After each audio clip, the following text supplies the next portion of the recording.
Hello, Revolve Bible Church. Welcome to 5 Minute Connect. This is the fourth installment of our series on biblical joy. I encourage you to look down below at the links to get caught up to speed with the 3 prior installments. So far, we've looked at the substance of the joy, what it is, the source of the joy, where the Christian receives this joy that Jesus is talking about, and the seeds of this joy, and connecting joy with obedience.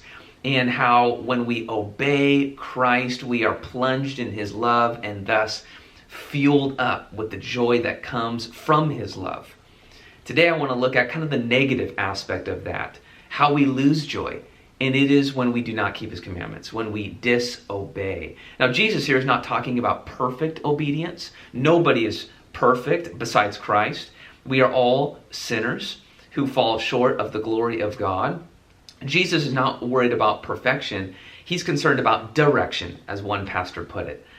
The trajectory of your life. Are you aiming toward holiness? Do you have more wins against sin under your belt than you have losses?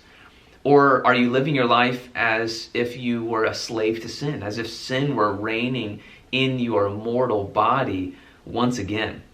The Christian, the true Christian, who is a recipient and a possessor of this joy, has more wins than they do losses in their fight against sin.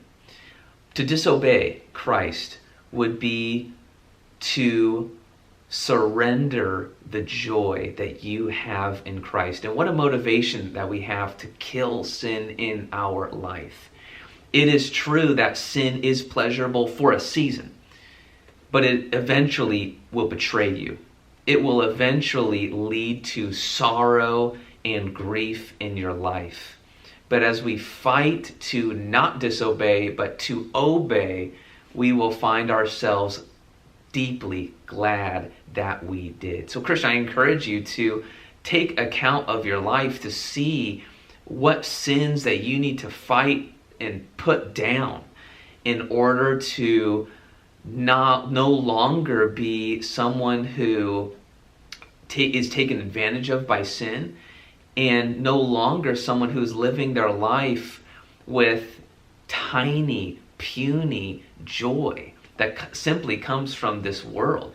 But if you find yourself wanting as it relates to joy in your life, it is then directly connected to the sin in your life. So may this encourage us to strive for holiness, to put sin to death in our life, and to live godly lives for the glory of Christ and for the joy of our lives. May God richly bless you with His joy in this season. Blessings.